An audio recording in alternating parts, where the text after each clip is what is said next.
la qual no es volen buscar altres eixides que no siguin la de, com han dit molts economistes, crear dolor en les persones, implementar polítiques que marginen, que degraden el que és la nostra condició com a ciutadans i com a éssers humans. I per això m'agradaria, en aquest acte, recordar a un company de lluita per a molts de nosaltres, que era Joan Fuster, quan dia allò de que no és possible desertar i que, per tant, davant la deserció el que cal sempre és una rebel·lió democràtica i que davant la possibilitat de que uno deserte i es quede a casa no es podia fer en la lluita contra el franquisme i, evidentment, no es pot fer ara en aquesta lluita contra la nova dictadura dels mercats. Una nova dictadura que no té els mateixos elements externs d'una dictadura militar, que pareix que encara tenim, i formalment així és, tot un seguit de llibertats i drets democràtics, però que en el fons, i vosaltres, la gent jove, que està condenant-se el vostre futur, més que condenant-se, s'està negant el vostre futur com a ciutadans i ciutadanes, és l'evidència que la dictadura dels mercats, com ja va ocórrer en altres països, té un objectiu ben clar, i és crear una societat en la que els ciutadans i ciutadanes passem a una societat de súbdits o inclús d'esclaus i d'esclaves. I per això és important recordar a Fuster quan dia que era important la rebel·lió, perquè estan desmantellant el ja de per si raquític estat social que teníem a l'estat espanyol, estan desmantellant l'estat social amb l'excusa des de fa 2 anys, 3 anys, que és la despesa pública, les administracions públiques, les institucions democràtiques, les responsables de la crisi, quan no és així, per a que els autèntics responsables, és a dir, els poders econòmics, financers, la gran patronal, la banca i els seus representants polítics no paguen la factura d'aquesta crisi econòmica. I per això es vol fer de l'antipolítica, es vol fer de la lluita contra la militància política, social o sindical, un dels objectius principals d'aquesta crisi econòmica, que és una crisi, com deia abans, sistèmica. Vosaltres, però no solament vosaltres, jo crec que el conjunt de la classe treballadora, estem sent afectats d'una forma molt col·lectiva i molt global per aquesta crisi econòmica. La darrera reforma laboral, però també des d'Esquerra Unida crec que és important dir, tot el seguit de reformes laborals que s'han fet, sempre s'han fet i s'han dit que es feien per els dos governs, tant per el PSOE al principi i pel PP ara, per a crear llocs de treball, per a poder fer reviscolar aquesta situació que sempre ha tingut el mercat laboral espanyol, que es dia que no tenia capacitat de crear llocs de treball estables. Bé, l'evidència és que aquesta reforma laboral i la resta solament han suposat anar trencant dia a dia les diferents conquestes sindicals que s'havien aconseguit. I aquesta darrera, d'una forma molt especial, per acomiadar a milers i milers de treballadors i treballadores d'empreses públiques, en aquest cas, perquè així hi hagi un sector públic desmantellat i que s'hagi d'anar a mendigar a l'empresari de torn la possibilitat d'accedir a aquest dret per ara democràtic i constitucional, que és el dret al treball. Però no sols quan es fa un expedient de regulació d'ocupació en aquestes empreses s'acomiada a treballadors i a treballadores, sinó que el pas següent és privatitzar. Privatitzar aquesta empresa pública, privatitzar serveis fonamentals, no solament parla de la sanitat o l'educació, sinó inclús un dret fonamental o un servei públic fonamental com és el servei i el dret a tindre una comunicació i una informació democràtica.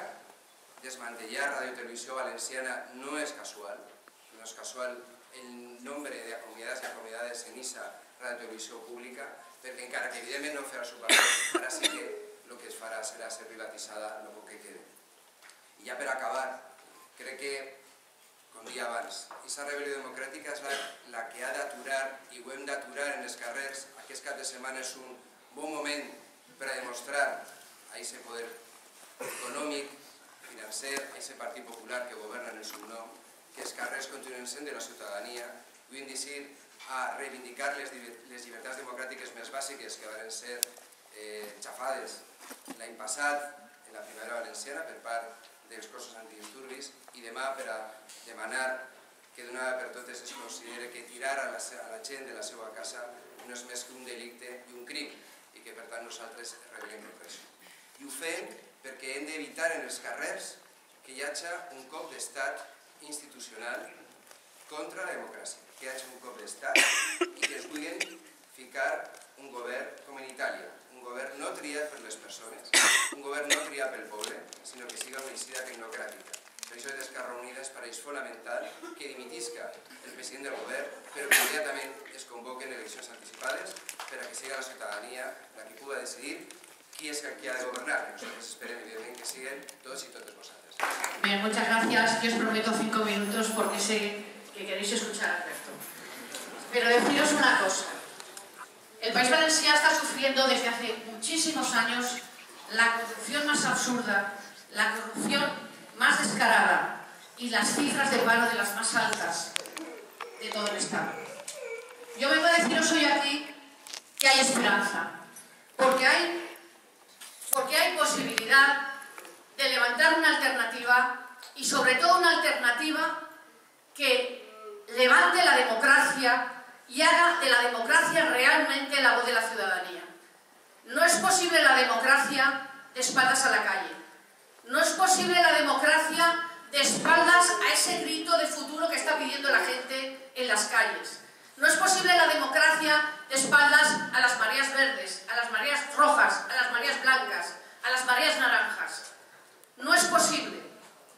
Y en estos momentos que en las calles se da y se produce una rebeldía democrática, es cuando hay que salir y decir que estamos todos y todas juntos y que es posible otras políticas para salir de esta crisis.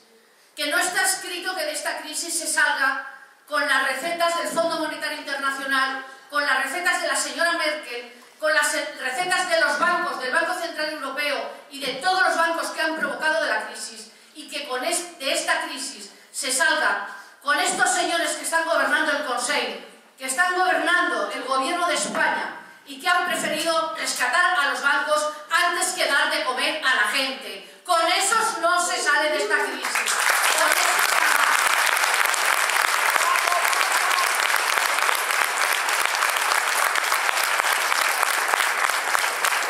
Y el miedo ya no está en nuestras filas. El miedo no está aquí.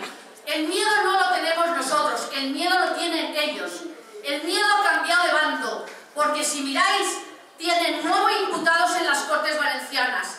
Están afectados por los Gürtel, por los Blasco, están afectados por los Brugal. Todos esos que han dilapidado nuestro dinero, todos esos que se han aprovechado de la buena voluntad de la gente que ha votado, todos esos que se han aprovechado de la buena fe de quienes han pensado que se iba a gobernar con unos proyectos y con unos programas para defender a la gente de quienes han provocado la crisis.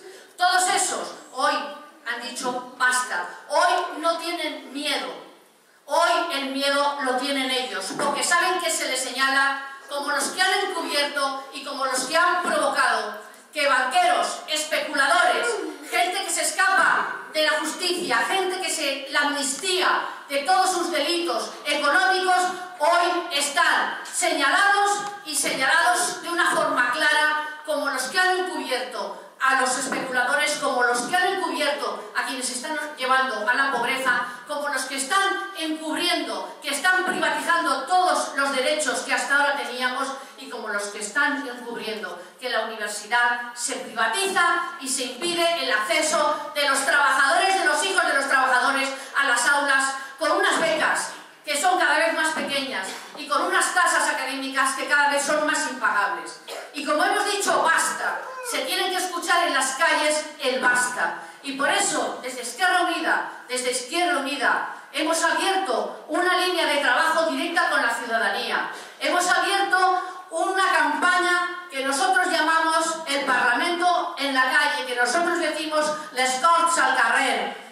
Y que en estos momentos le damos a la voz a la ciudadanía para decir lo que le debería decir a Rajoy. Lo que el día 20 y 21 vamos a decirle a Rajoy, que le vamos a decir lo que la gente y las mareas están planteando. De que es posible otra política, de que están encubriendo criminales, de que están encubriendo a defraudadores, de que están encubriendo a quienes nos dejan sin futuro y a quienes nos dejan sin futuro. Y ahí está Izquierda Unida. Esperemos que nuestro trabajo sea un trabajo en que vosotros os reconozcáis, porque si de alguna cosa tenemos interés es que ese futuro y esa democracia que queremos conservar, esa democracia que no queremos perder, esa democracia que se construyó y que se levantó con la sangre de muchos de vuestros antepasados y de muchos familiares vuestros, y que nosotros esa sangre la llevamos en nuestro ADN, esa democracia no la queremos perder. Y democracia significa derechos sociales, democracia significa derechos económicos, democracia significa derechos culturales, democracia significa bienestar de la gente. Y ahí estará Esquerra Unida, ahí estará Izquierda Unida, y ahí está Alberto Garzón defendiendo estos intereses en el Congreso de los Diputados.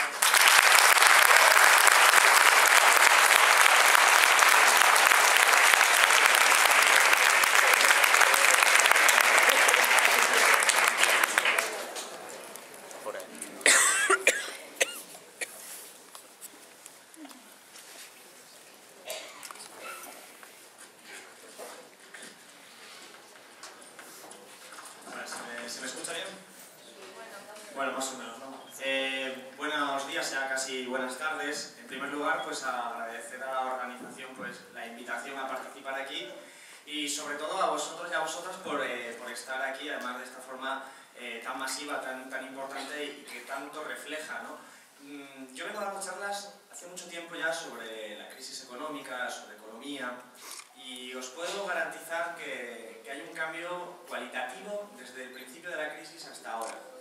Al comienzo de al final de todas las charlas al principio de la crisis, pues eran unas charlas en las que acudían en torno a 20, 30 personas, no muchas, la mayor parte de la gente bastante concienciada políticamente ya de antemano, pues siempre había una pregunta al final. Aprovecho para decir que aquí también habrá una rueda de preguntas en la que tengamos pues, una oportunidad de establecer un diálogo. Siempre había unas preguntas que se repetían de forma sistemática. La más repetida era la siguiente. La gente me levantaba la mano y decía: Alberto, tú como economista, ¿cuándo crees que acabará la crisis? Era la pregunta que todo el mundo se hacía.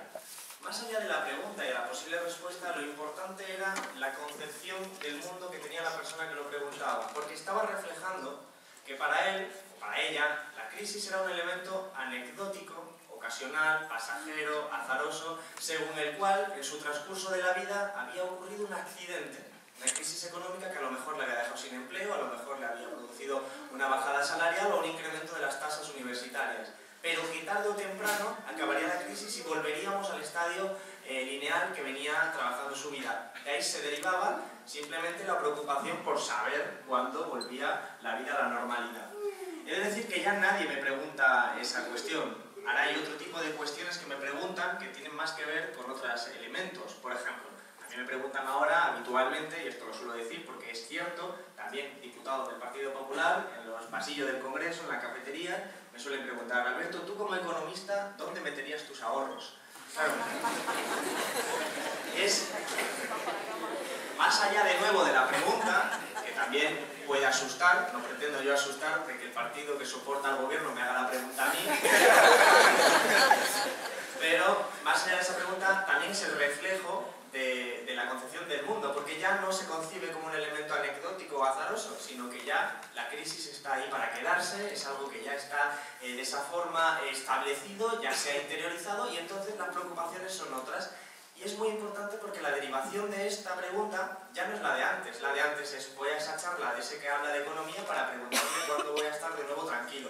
Ahora era una cuestión que dice: voy a poner en cuestión absolutamente todo. Voy a poner en cuestión el modo de vida en el que he venido viviendo hasta ahora. Esto es algo que se refleja muy bien, por ejemplo, en mi generación y en la mayoría de los que estamos aquí, que nos vendieron un cuento de hadas según el cual tenías que estudiar unos estudios primarios, secundarios, la universidad, hacer un máster, tener varios idiomas, y siguiendo ese camino pues íbamos a poder acceder a un trabajo, quizás al principio de forma precaria, contratos prácticos, etc., pero que tarde o temprano se podría uno consolidar. Podría uno acceder a una vivienda, aunque fuera en condiciones de hipoteca a 40 años, pero tarde o temprano uno iba a consolidarse y, en definitiva, y ahí estaba la principal cuestión, iba a vivir mejor que sus padres. Ese era el cuento de hadas. Esto todavía tenía vigencia al principio de la crisis, pero hoy ya no se lo cree nadie, absolutamente nadie. Yo cuando daba clases en la universidad, antes de ser recortado también, la pregunta que hacía siempre era: le decía a la gente que evidentemente, como podéis comprobar, es obvio, era prácticamente de mi edad, le decían: nosotros vivimos mejor o peor que nuestros padres. Y la gente me sacaba el móvil, me miraba como vacilando, me decía: ¿me estás vacilando? O sea, yo tengo un iPhone, puedo whatsappear con mis amigos, en fin, tengo internet, tengo cosas que mis padres no tenían y por lo tanto vivo claramente mejor que mis padres. Sin embargo, cuando se le preguntaba en condiciones de acceso a la vivienda, condiciones de acceso a la educación, condiciones de acceso en el futuro a la jubilación, pues la gente ya empezaba a dudar y empezaba a decir: pues resulta que es verdad que mi padre pudo hacer una vivienda en condiciones más favorables, que mi padre tenía un trabajo que estaba mejor cualificado, digamos, desde el punto de vista económico que el que puede hacer una persona hoy en día joven, etcétera, etcétera. Y entonces ahí reside algo que ya no es solo económico, sino que influye en el comportamiento de cómo vemos el mundo hoy en día. Y digo esto porque yo soy economista y soy político, por cierto, dos de las profesiones peor valoradas y además con razón. Pero bueno, yo empecé a preocuparme por la política, a preocuparme por la economía mucho antes de que empezara esta crisis y empezáramos a ser señalados. Pero insisto, con razón, yo creo que Marga lo ha dicho perfectamente al referirse a los expertos en economía, por ejemplo. Economía es una ciencia social, es una ciencia inexacta, por definición, sujeta a la incertidumbre, sujeta pues, al comportamiento social, que obviamente no es predecible. No es la física que te dice: este proyectil sale lanzado desde aquí y va a acabar en esta otra dirección a tal velocidad, etcétera, etcétera. Bien, la economía es algo mucho más inexacto, más impreciso.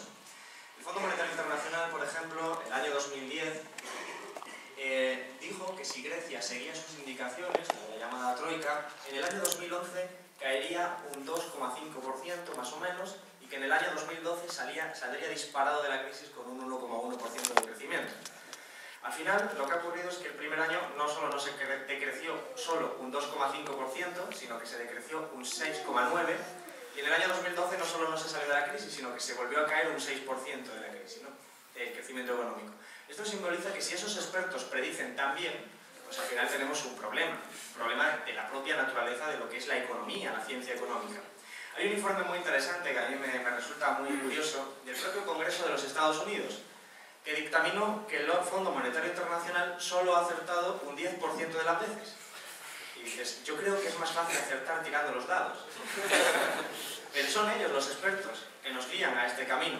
Son ellos los expertos que nos dicen: ¿veis cómo no funcionan nuestras políticas? Es que tenéis que aplicar el doble. Porque es lo que nos dicen. Es lo que decía Marga. Estas políticas son, por ejemplo, la reforma laboral para crear empleo. Nadie ha visto un puesto de creación de empleo desde entonces, solo lo contrario, pero aún así siguen insistiendo, ¿no? Hay una fe, hay un comportamiento litúrgico en torno a lo que es la economía. Por eso es importante desprestigiar también, a su justa medida, desmitificar el valor de la economía. Hay un elemento que no se nos puede escapar. A mí hay muchas veces que voy a la Facultad de Economía con antiguos profesores y me dicen: es que tú eres muy ideológico. Y digo: tú también. El problema es que no lo reconocen. ¿Por qué? Pues porque toda política económica es ideológica por naturaleza. O sea, la ideología es sencillamente un conjunto de ideas coherente que da respuesta a una pregunta. ¿Qué modelo de sociedad queremos? ¿Qué modelo de sociedad queremos? Y cada uno tiene en su mente un modelo de sociedad determinado. Yo quiero toda la educación pública, yo la quiero mitad y mitad, yo quiero todo privado. Es un modelo de sociedad que nos gustaría que así fuera nuestra organización social, políticamente hablando. Entonces, cuando se aplica una reforma laboral, una reforma financiera, una reforma fiscal, se está cambiando la articulación económica para dirigirlo a un determinado modelo de sociedad. Aunque no lo digan, la reforma laboral camina hacia un modelo de sociedad, la reforma financiera camina hacia un modelo de sociedad. Por lo tanto, y como no es una ciencia exacta, toda política económica es ideológica. Por eso es muy importante preguntarse: ¿y esta reforma laboral hacia dónde camina? ¿Qué objetivos persigue? Etcétera, y todas estas cuestiones, ¿no? Por eso decía que el comportamiento político está vinculado con el comportamiento económico. Esto a los economistas no les sorprenderá porque la economía en sus orígenes, los autores clásicos, David Ricardo, Adam Smith, Marx, se llamaban economía política. Lo que hacían era la economía política y no lo que hoy se llama economics, que es una ciencia supuestamente independiente. ¿Por qué comienzo con todo esto? Pues porque hoy vivimos efectivamente una crisis económica que se cristaliza pues, una caída del Producto Interior Bruto, un incremento de la tasa de desempleo y todos indicadores economicistas que nos reflejan que el capitalismo está ahora mismo en crisis. Pero no es solo una crisis económica y nos equivocaríamos radicalmente si pensáramos que solo es una crisis económica. Hay también una crisis política, social, ecológica, incluso de valores, una crisis ideológica, de una ideología que ha fracasado, la ideología según la cual después de la caída del muro de Berlín la historia y el fin de la historia había acontecido ya por fin y ya no había que preocuparse nada. Yo os recuerdo, aprovecho para recordar una cuestión. En el año 2005, Robert Lucas, Premio Nobel de Economía, dijo que ya nunca más habría una gran crisis. Y era Premio Nobel de Economía. Es obvio que aquí estamos ante la ruptura ideológica de las concepciones tradicionales hasta ahora. ¿Cómo se derive después? Pues es algo que podemos evaluar ahora. Bien, yo voy a intentar ser muy gráfico. Nosotros vivimos en un sistema económico capitalista. Y eso todos lo damos por hecho. Pero sin embargo, ¿por qué es capitalista y no otra forma? Pues porque tiene unas leyes y unas dinámicas que le son propias, que lo distinguen del feudalismo, del esclavismo, del comunismo y de cualquier otro sistema económico que se nos ocurra ahora mismo en la cabeza. Entre estas modos de funcionar hay un elemento crucial para entenderlo, que nos va a vincular mucho a la crisis ecológica. Y es que el capitalismo necesita siempre crecer incesantemente, necesita crecer continuamente. Es un requisito imprescindible para que el capitalismo pueda sobrevivir. En este sentido, podríamos decir gráficamente que el capitalismo es como una bicicleta. En una bicicleta uno se monta y sabe que tiene que pedalear continuamente. Si deja de pedalear, al final te vas a caer. Pues el capitalismo necesita lo mismo, crecer continuamente, porque si deja de crecer va a quebrar, va a entrar en crisis y entonces no podrá generar empleo, no podrá desarrollar mejoras productivas, no podremos tener mejores móviles, mejores coches, etcétera, etcétera. Bien, dicho de una forma muy gráfica, voy a poner un ejemplo que nos va a ayudar a entender qué es eso del crecimiento económico. Sabemos su importancia, porque cuando hemos ido a un debate de política, por ejemplo, cuando veíamos en la televisión el debate entre Rajoy y Zapatero, o el debate entre Solbes y Pizarro, el del PP, pues veíamos un debate que estaba sobre todo basado en a ver quién había crecido más. Ya recordaréis el gobierno de Zapatero diciendo estamos en la Champions League, vamos a superar a Alemania, vamos a mejorar a Francia. Aznar decía en mi época se crecía más, todo pivotaba en torno al concepto de crecimiento económico. Dicho de una forma también gráfica, podemos imaginarnos una empresa de automóviles, de construcción de automóviles, que sigue un proceso de 3 fases. La primera, la financiación. Esa empresa necesita dinero para empezar a producir. Esa es la fase de la financiación. Se lo puede pedir al banco o puede ser una empresa que tiene muchos ahorros millonarios y puede comenzar un macroproyecto de esas características. Luego hay una segunda fase. Una segunda fase que es contratas a los trabajadores, compras las materias primas que necesitas, todos los materiales y produces el coche. Y luego hay una tercera fase, que es el que tú pones el coche en el concesionario e intentas venderlo a partir de determinadas estrategias, lo que haga falta. Si lo consigues, obtienes unos beneficios. ¿Y esos beneficios qué haces? Los reinviertes y vuelves a comenzar. Vuelves a producir más coches y vuelves a producir, eso sí, con más invertido, mejores coches, con mejores prestaciones, puedes contratar más trabajadores, etc. El paso de un ciclo a otro ciclo es lo que se llama crecimiento económico. Eso es lo que permite al capitalismo sobrevivir, es lo que permite crear empleo, es lo que le permite seguir viviendo. Ahora bien, hay muchas formas de crecer económicamente. Por eso, aunque Alemania y España y otros países...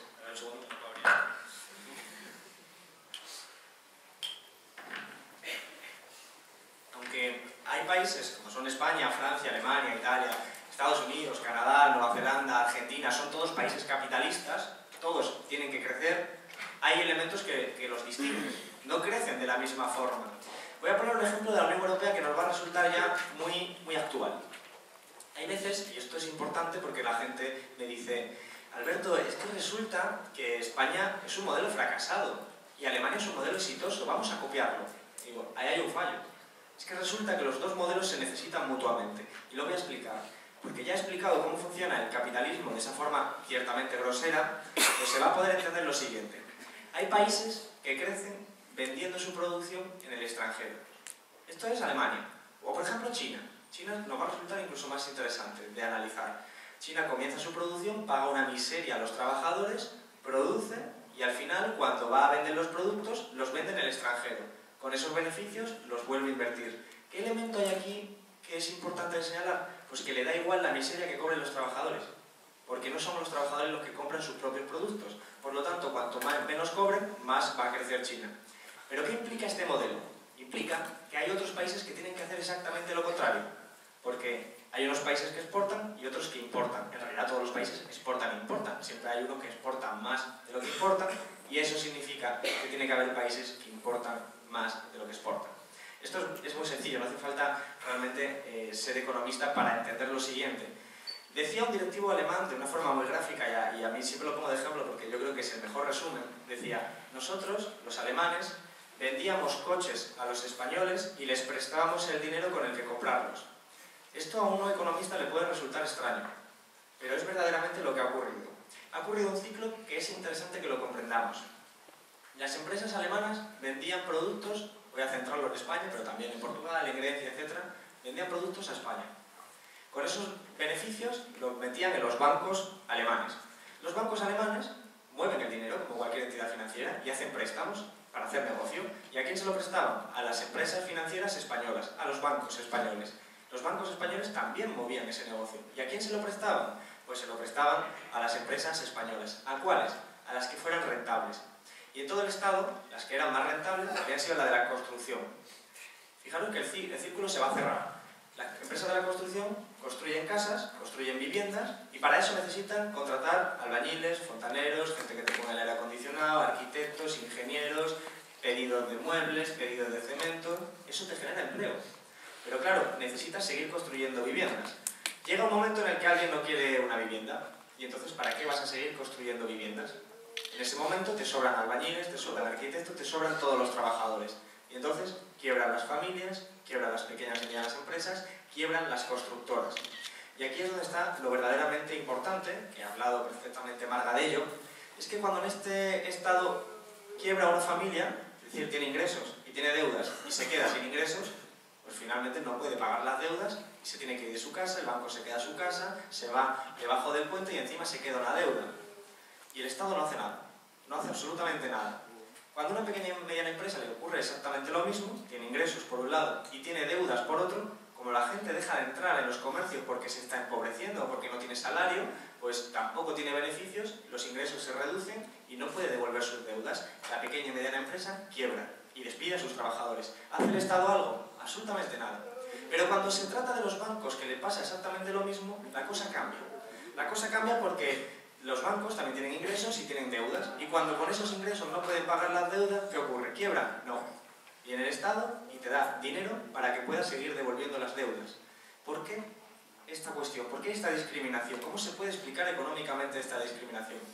Pues hay un dicho en economía que es una forma de explicarlo, yo creo que fantástica.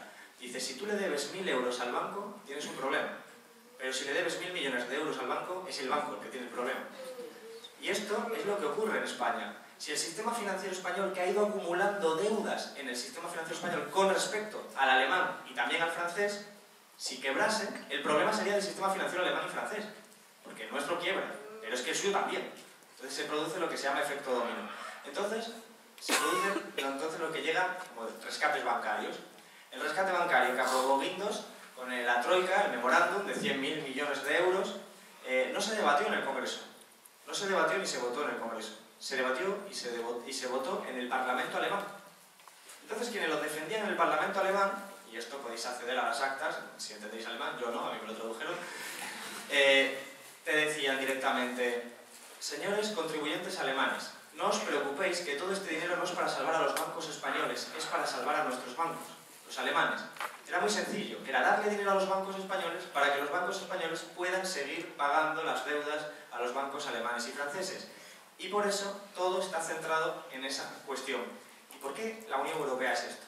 Pues lo voy a decir de una forma muy sencilla. La Unión Europea es una construcción falaz y mentirosa que nos han ido imponiendo. Y lo voy a decir así de esta forma. Nos vendieron que la Unión Europea era la unión romántica de los pueblos de Europa, que suena muy bien, queda muy bien en los telediarios y etcétera, ¿no? Pero no sé si recordáis la Constitución Europea cuando se votó, que uno encendía la televisión y veía a un futbolista, vota que sí a la Constitución Europea, y tú decías, ¿qué argumento? ¿Qué argumento? ¿No? Bueno, aquí ese referéndum salió masivamente, un 77%, creo recordar, unas cifras importantísimas, salió sí a la Constitución Europea, entre otras cosas, lo los dos grandes partidos, PP y PSOE, votaron a favor y solo algunos como Izquierda Unida y otros partidos minoritarios pues votamos en contra. Pero en otros países se hizo un referéndum también, por ejemplo Francia. En Francia se hizo un referéndum sobre la Constitución Europea y salió que no. Y entonces hubo gente que dijo, los franceses se han equivocado, vamos a tener que aprobarlo por otro lado. Y lo aprobaron por los parlamentos nacionales. En los Países Bajos y en Francia, donde había salido un no de la ciudadanía a la Constitución Europea, se aprobó por los parlamentos nacionales. Medida claramente antidemocrática, pero que entraba dentro de las leyes de esa Unión Europea que iban construyendo. Luego llegó Irlanda, que tenía que aprobarlo sí o sí por referéndum. Salió un referéndum y salió que no. Y dijeron, ay, los irlandeses se han vuelto a equivocar. ¿Qué hicieron? Repitieron el referéndum, hasta que saliera lo que ellos querían. Al final este proyecto fracasado de la Constitución Europea dijeron, no lo vamos a poder vender, está demasiado verde la ciudadanía para entender la verdad. Así que de esa forma lo que vamos a hacer es un copia y pega y le vamos a llamar Tratado de Lisboa. Y ahí lo tenemos, es el Tratado de Lisboa el que tenemos actualmente. ¿Qué hay detrás de todo esto? Y además Amadeo lo había señalado. ¿Qué hay detrás de todo esto? Hay una filosofía que la podríamos llamar tecnocrática, pero que realmente es heredera de la denuncia democrática. Por ejemplo, Platón o Aristóteles denunciaban a la democracia porque decían que era peligroso dejar que la ciudadanía votase sobre cosas importantes. Pues dicen, la economía no puede estar democratizada, porque la economía es algo de expertos. Claro, por eso decía antes lo de los expertos, para que nos quedara claro qué tipo de expertos. Decía, la economía tiene que estar dirigida por gente que sepa economía, que sean técnicos, que por supuesto son técnicos ideológicamente neutrales, son gente bondadosa, que sabe lo que necesitamos todos por igual. Esos son los técnicos. Y la otra parte de la población son ciudadanos irracionales, impulsivos, con deseos absurdos como de redistribuir la riqueza, acabar con la desigualdad. Y esos son peligrosos, porque eso no es bueno para la economía. Así que lo que vamos a hacer es, y esto lo decía Hayek, construir instituciones supranacionales que los ciudadanos no puedan tocar. Los ciudadanos no podrán tocar esas instituciones supranacionales y cuando cortocircuiten las decisiones de los parlamentos nacionales, pues estaremos a salvo. Es decir, si un parlamento nacional dentro de esta construcción europea decide redistribuir la renta, pues te viene Europa y dice, no se puede. Lo siento, ciudadanos, os habéis equivocado porque ya estamos nosotros, somos los técnicos. Vosotros podéis discutir si se aprueban los pitidos o no en los estadios, eso, o si se fuma o no en los bares, eso lo podéis discutir en los parlamentos. Pero aquí no se habla de desigualdad, no se habla de gestión monetaria, etc. Y el mejor ejemplo es el Banco Central Europeo. El Banco Central Europeo es una entidad pública, el dinero que imprime el Banco Central Europeo es público, es de todos nosotros, pero está gestionada de forma independiente, para que no tenga que rendir cuentas a nadie, ni al Parlamento ni a nada. Realmente está ajeno. Es independiente y es el banco central más independiente del mundo. Pero claro, independiente, obviamente independiente de la ciudadanía, de las elecciones, pero no independiente de la ideología, porque es un economista y está sujeto a esa ideología. No por casualidad este hombre viene de Goldman Sachs, que es un banco de inversión altamente especulativo que, por cierto, ayudó a hacer trampas a Grecia contables para poder entrar en la Unión Europea. Tenemos a un tramposo gestionando algo y diciéndonos que es el experto que nos va a ayudar a todos, ¿no? Esa construcción de la Unión Europea es verdaderamente la que cortocircuita. Es lo que decía Marga, es que no hay democracia. Y voy a ser tajante, no hay democracia. Si por democracia entendemos que es el demos, el pueblo, el que toma las decisiones sobre nuestro futuro. ¿Pero las está tomando el pueblo?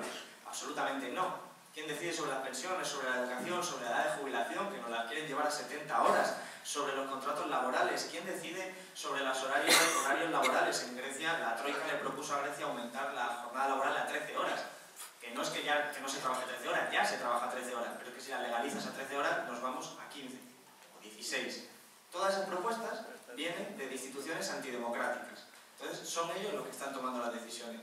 Cuando hicimos un informe sobre el futuro de las pensiones, nos encontramos con un analista liberal que decía: tenemos un problema en los liberales. Hemos hecho unas encuestas en los países periféricos y la sanidad pública, la educación pública y las pensiones públicas las apoya casi todo el mundo, en torno al 80%. Dice, y lo ideal es privatizarla. ¿Cómo conseguirlo? Y entonces recomendaba que la privatización se impusiera desde las instituciones europeas para aprovechar lo que ellos llaman el déficit democrático.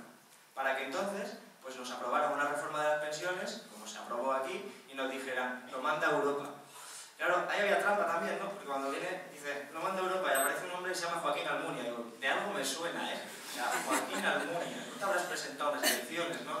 No tendrás carnet del Partido Socialista. Bueno, pero no está en esa figura, está en la figura de tecnócrata, que debe ser personas que saben diferenciarse. Si entras por una puerta son una cosa, salen y son otra cosa.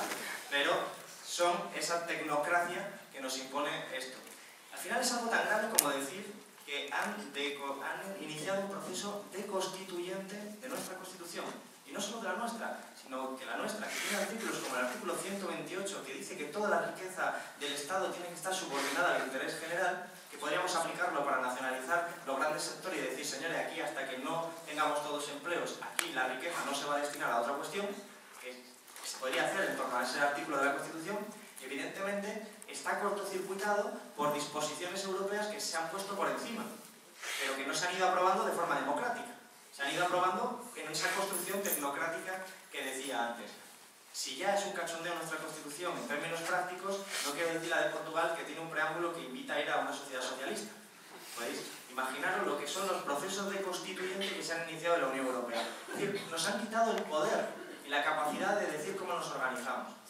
Por eso es opinión de que esto juzga de Izquierda Unida, pues la necesidad de iniciar un proceso constituyente que vuelva a retornar el poder y la democracia al pueblo, a los sujetos políticos que somos nosotros. El otro día vino Draghi de forma clandestina, igual no lo viste porque apareció ahí en la oscuridad, y se metió en el Congreso. Y yo creo que le faltaba el áurea porque entró como un dios monetario todopoderoso y todas las intervenciones, hasta que llegó la mía, que me abuchearon por todas partes, pues imaginaron, todas las intervenciones eran serviles. O sea, la primera intervención del Partido Socialista, la segunda intervención de CiU, era arrodillarse ante el Dios y decirle, yo sé que usted es el que manda, por favor, ayúdenos un poquito. Pero qué vergüenza, si a él no le han votado y al que estaba hablando sí. O sea, ¿dónde está la legitimidad? ¿En el señor de Goldman Sachs, que no ha sido votado y manda? Que tiene el poder, es cierto, tiene el poder, pero ¿para qué quitárselo? No pedirle, por favor, que nos ayude. Es obvio que esa relación es importante que pensemos en eso. ¿Quién ha votado y quién no ha sido votado? Y estoy diciendo que los propios diputados del PP y del PSOE también han sido votados.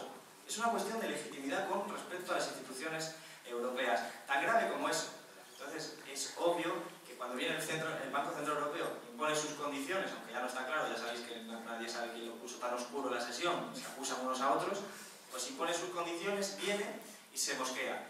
No ha salido en los vídeos porque como estaba en clandestino no lo pudimos grabar del todo, pero cuando yo terminé mi intervención, Draghi se lanzó, se ocupó el turno de pregunta y dijo, ¿cuál es la pregunta? ¿Cuál es la pregunta? Visiblemente cabreado. Y yo no me dejaron hablar y iba a decir, pues es que yo no he venido a preguntarle a usted. O sea, yo he venido a echarle la bronca, punto. Pero...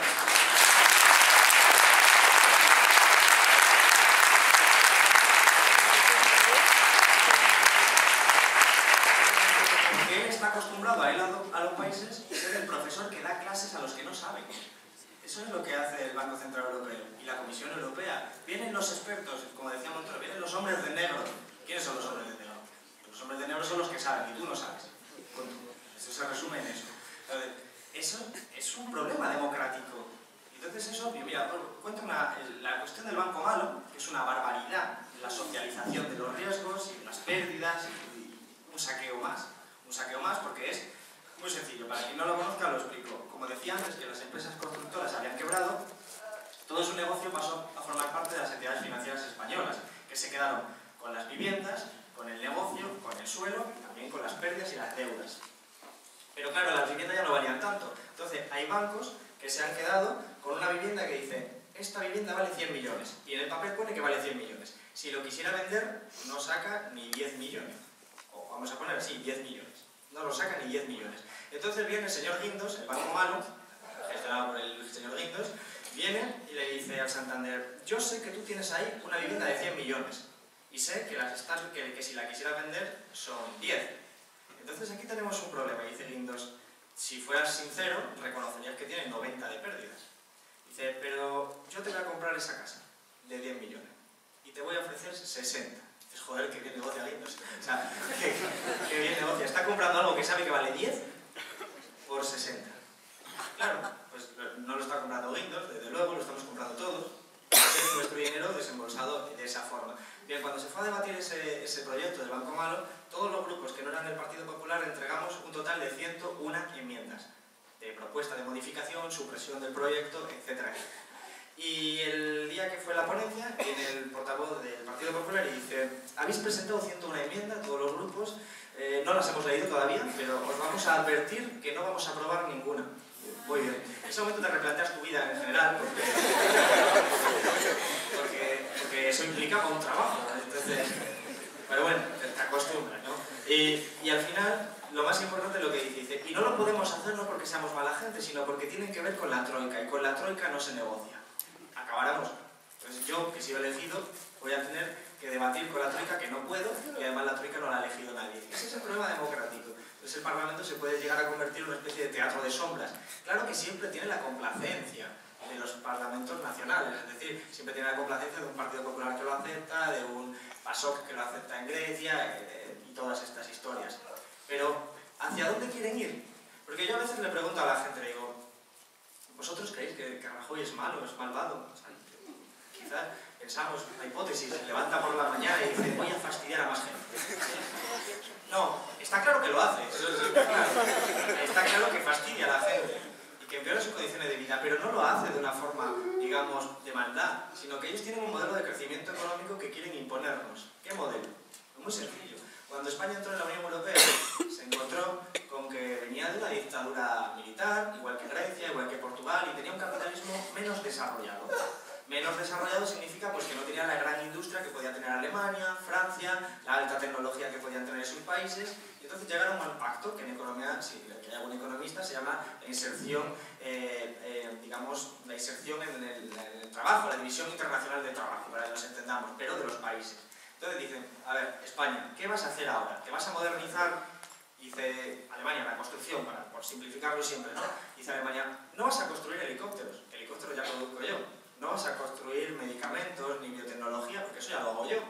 Así que no quiero competidores, porque en el capitalismo todos somos competidores. Trabajadores contra trabajadores, empresas contra empresas y estados contra estados, que se olvida a menudo que los estados compiten entre sí por vender su producción en el extranjero.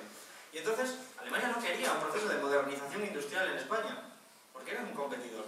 Entonces le dice, tú lo que vas a hacer es, esa industria débil que tienes postfranquista, fuera. No la queremos para nada. Tú te vas a centrar a ver, ¿qué tienes? ¿Cuáles son lo que llaman ventajas comparativas? Sol, playa, espérate, me suena, ya está, turismo. Tú te vas a encargar del turismo. Y en compensación te voy a dar lo que se llaman los fondos estructurales para dedicar a infraestructuras. A infraestructuras, carreteras, aeropuertos sin aviones, en fin, esas cosas. Claro, que son carreteras, no tanto los aeropuertos sin aviones, que permiten que los productos alemanes puedan llegar a todas partes de España a ser vendidos. No es casualidad, es una especie de inserción, una estrategia económica fundamentada en una teoría, la teoría neoclásica. Muy bien, hasta ahí bien. Claro que nos dejan una segunda división, pero bueno, muy bien. Ese es el lugar de dependencia en el que nos sitúa. Luego yo siempre hago una pregunta, y la verdad que es una fortuna porque habitualmente no tengo ocasión de decirlo aquí, y le digo a la gente, ¿tiene sentido construir un aeropuerto sin aviones? Y la gente dice, no, no tiene ningún sentido. Digo, pues es porque no eres el constructor. Porque el constructor le ha parecido de lujo.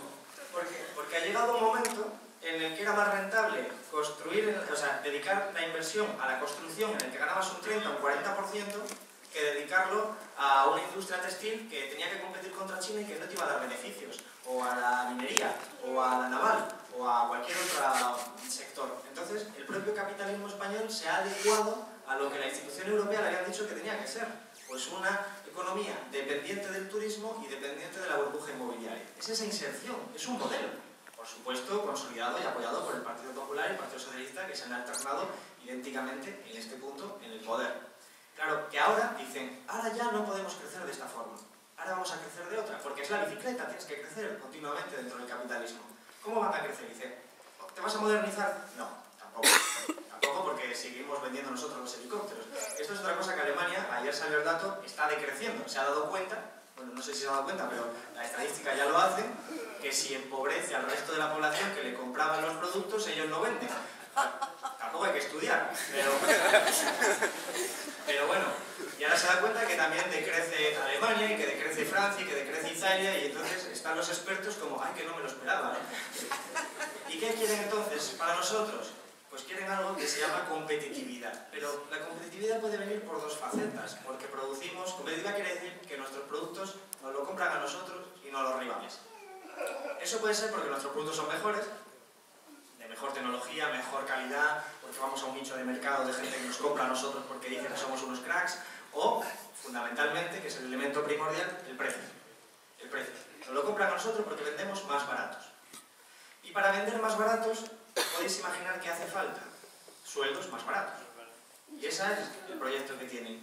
De hecho, el Banco de España tiene un informe en enero muy interesante, y me leo todas estas cosas aburridas, de la primera página que dice, al final de la introducción, que dice: la reforma laboral del PP y del PSOE, habla de gobiernos, está funcionando, se están moderando los costes salariales. ¿Ves? Ha sido sincero. Ha sido sincero porque me han dicho para qué es la reforma laboral. La reforma laboral es muy fácil. Si ahora mismo estamos en una empresa, los cuatro que estamos en esta mesa, y nos dice el empresario: os voy a bajar un 20% los salarios. Entonces decimos: pues no, te montamos una huelga y luchamos conjuntamente. Y entonces tenemos capacidad de enfrentamiento porque las leyes nos protegen. Pero si te apruebo una reforma laboral que dice: en determinadas circunstancias ya no negocias colectivamente, ya negocia Alberto solo con el empresario. Y viene el empresario y te dice: Alberto, te vas a bajar un 20% los salarios, o tú ves esa puerta y esos 6 millones de personas ahí, pues te van a sustituir.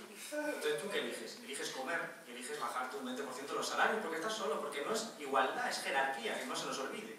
Entonces es en ese momento en el que todo el mundo se baja los salarios, y entonces Rajoy está contento porque la reforma laboral funciona sin tener que haber dicho que todo el mundo se tiene que bajar los salarios, aunque esa sí haya sido la vía.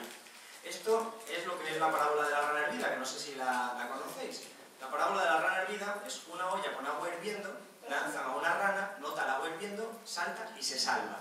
Entonces, alternativamente, una olla con agua a temperatura normal, se mete la rana está fresquita, está muy bien, empiezan a calentar el agua, poco a poco la rana se va adaptando al cambio de temperatura hasta que la rana muere hervida, porque se ha ido acostumbrando.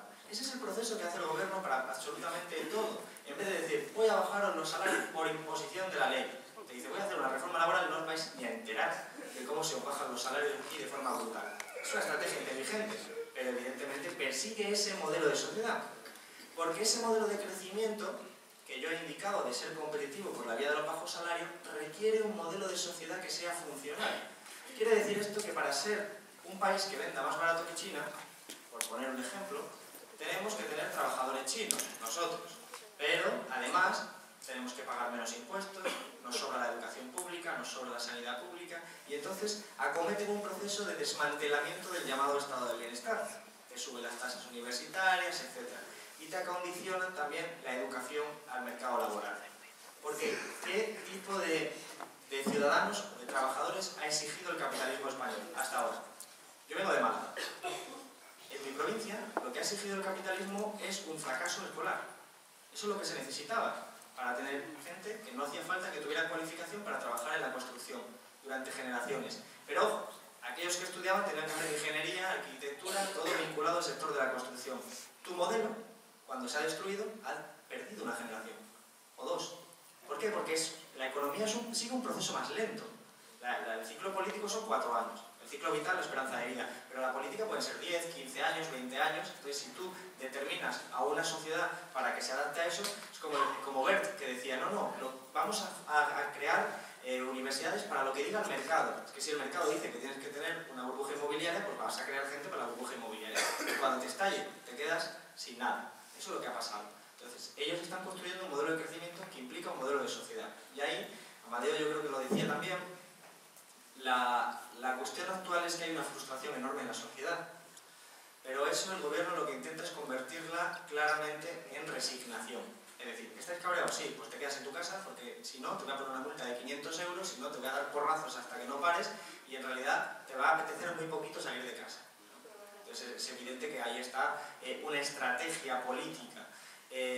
Por otro lado, yo creo que la izquierda lo que tiene que hacer es convertir esa frustración en esperanza, en motivación, en convertirla en un proceso ilusionante que proporcione una esperanza y un proyecto económico y político.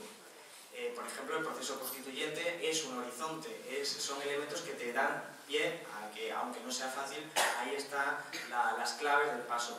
Porque, y voy terminando, no solo tenemos alternativas económicas tenemos a patadas. Hay miles y miles de economistas de izquierda trabajando en ello, con todos los informes ya elaborados desde una reforma fiscal altamente progresiva, una configuración europea distinta en materia de paraísos fiscales, en materia de impuestos, en materia de, por ejemplo, corrección de desequilibrios comerciales, en materia de financiación a través del Banco Central Europeo, porque fijaros si era independiente el Banco Central Europeo, yo es que le tengo mucha rabia, pero fijaros si es independiente el Banco Central Europeo que puede financiar, y hace un año financió a los bancos con 1 billón de euros, a los bancos con 1 billón, y no era la única ayuda, ya venía acumulando una serie de ayudas muy importantes, a un tipo del 0, y pico por ciento, una barbaridad, y a plazos muy largos, a 3 años, con garantías que te aceptaban cualquier cosa como garantía, con aval, cualquier barbaridad, ¿no?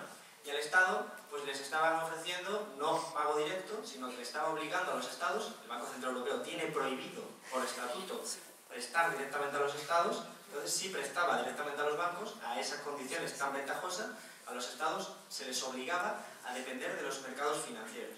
Eso significaba que un Estado estaba endeudándose al 5, al 7%, mientras los bancos lo hacían al 0%. Claro, los bancos recibían nuestro dinero al 0% y se lo prestaban a nosotros al 7%. Pues, ¡qué estafa! ¡Qué estafa!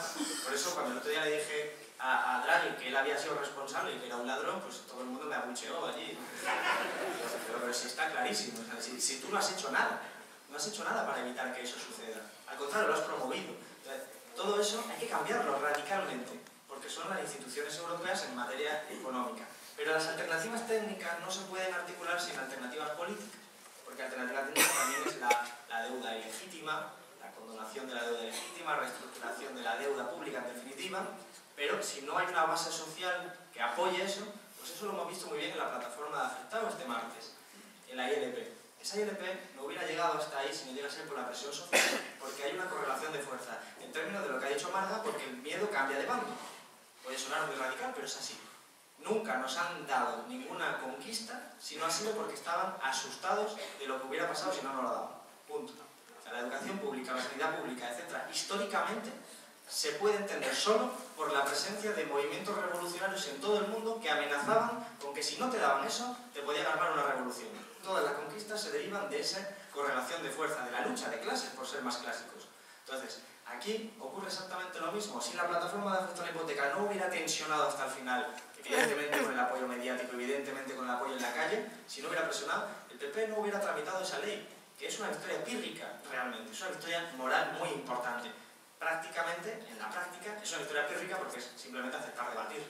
Fijaros dónde hemos llegado, que ya una victoria es aceptar a debatir, es el estado actual de las cosas, pero nos lleva a la posibilidad de debatir esa cuestión, esa victoria de la presión social. Lo mismo ocurre con cualquier otra alternativa económica. Si no hay una base social, no se va a poder aplicar.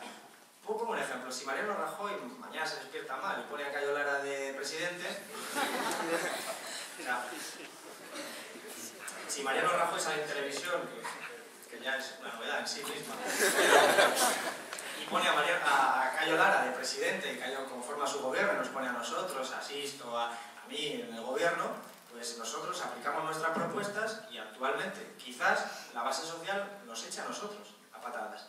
Porque lo que necesitamos es una base social que apoye un proceso revolucionario en el sentido clásico de la palabra, de cambio radical de las instituciones. Necesitamos gente que apoye los procesos. Esto América Latina nos proporciona muchas enseñanzas, muchísimas. Movimientos en América Latina que alcanzan el poder institucional y finalmente pues lo soportan. Incluso el caso extremo de Venezuela, que secuestran a un presidente y es el mismo pueblo el que sale a sacar a ese presidente, a rescatarlo del golpe de Estado. Es una base social la que hay que tejer, es una organización la que hay que tejer desde la izquierda. Y otro elemento que no podemos olvidarnos, y ya termino para dar paso a las preguntas, poder no es lo mismo que gobierno. Y esto el PSOE lo ha aprendido muy bien. Bueno, alguno del PSOE lo ha aprendido muy bien. Porque cuando estuvo Zapatero y se dio cuenta al principio de la crisis que las empresas no tenían dinero suficiente para invertir y crear empleo, le faltaba la fase primera de la financiación que decía antes, dijo, bueno, yo soy realmente el gobierno, así que tengo que tener instrumentos para poder solucionar ese problema. Y va a intentar solucionar el problema y se da cuenta que no tiene banca pública, que no tiene grandes empresas públicas, que no tiene casi dinero porque ha estado bajando impuestos también su propio gobierno, a los ricos, que no tiene margen, que no tiene nada, que es un títere. se da cuenta que lo único que le queda es llamar a la puerta al señor Botín y decirle: ¿te puedes portar bien, por favor, y prestarle a las empresas? Por eso el gobierno no es el poder. Y cuando se pregunta aquí, ¿quién tiene el poder? La gente suele contestar: Rajoy, porque lo hemos elegido. No, el poder no está en el gobierno, porque el gobierno lo han desprovisto de los instrumentos para que fuera realmente un poder. Porque el poder lo tienen los bancos, el poder lo tienen las empresas financieras, el poder lo tienen eso que llaman los mercados, pero los mercados tienen nombre y apellidos. Los que hemos estudiado economía sabemos que los mercados son las grandes fortunas que mueven y tienen capacidad de mover los mercados. Los mercados son George Soros, capaz de derribar la libra. Los mercados son los fondos de inversión, los hedge funds, que son capaces de chantajear a un país. Y como no hay instituciones que protejan al país, ocurre lo que ocurre. Pero ese es el poder. Claro, si no gestionamos ese dinero, si no gestionamos esos recursos, entonces el poder siempre estará alejado de las instituciones políticas. Por eso, en ese proceso constituyente que se propone, evidentemente hay que tener una recuperación del control de los recursos. Lo que significa, pues, tener empresas públicas, recuperar sectores y garantizar el 100% público de determinados sectores para que el Estado tenga instrumentos de poder gestionar la economía democráticamente. Eso es importante porque a veces se nos confunde lo del gobierno y el poder, y en esta crítica política en la que estamos viviendo, que decía antes que son, digamos, estamos poco valorados o penosamente valorados, realmente es por algo que también ha dicho Marga y Amadeu, porque cuando uno se despierta y ve la corrupción, pues es obvio que odie. Pero ahí hay un riesgo, la generalización injusta que se produce cuando se habla de la llamada clase política, porque entonces abre también la puerta a un elemento. Hay elementos que son verdad, y es que hay determinadas oligarquías en los grandes partidos que han tenido poder, que están estrechamente vinculadas con las oligarquías económicas. Esto se explica muy bien cuando ves a un ministro que termina en una gran empresa en la que ha privatizado y dices que claro, que es tan obvio, tan evidente. Hay un ejemplo que me gusta mucho, aparte de González, Aznar, Solbes, bueno, es una lista interminable de gente que hace lo que se llaman las puertas giratorias. Pero hay un ejemplo que me gusta mucho y es del PSOE, que da igual que sea del PSOE o del PP. La cuestión es, David Taguas viene de los servicios de estudio del BBVA, los servicios de un banco privado. Pasa a formar parte, a ser el número 1 de la oficina económica de Zapatero, es el que asesora a Zapatero.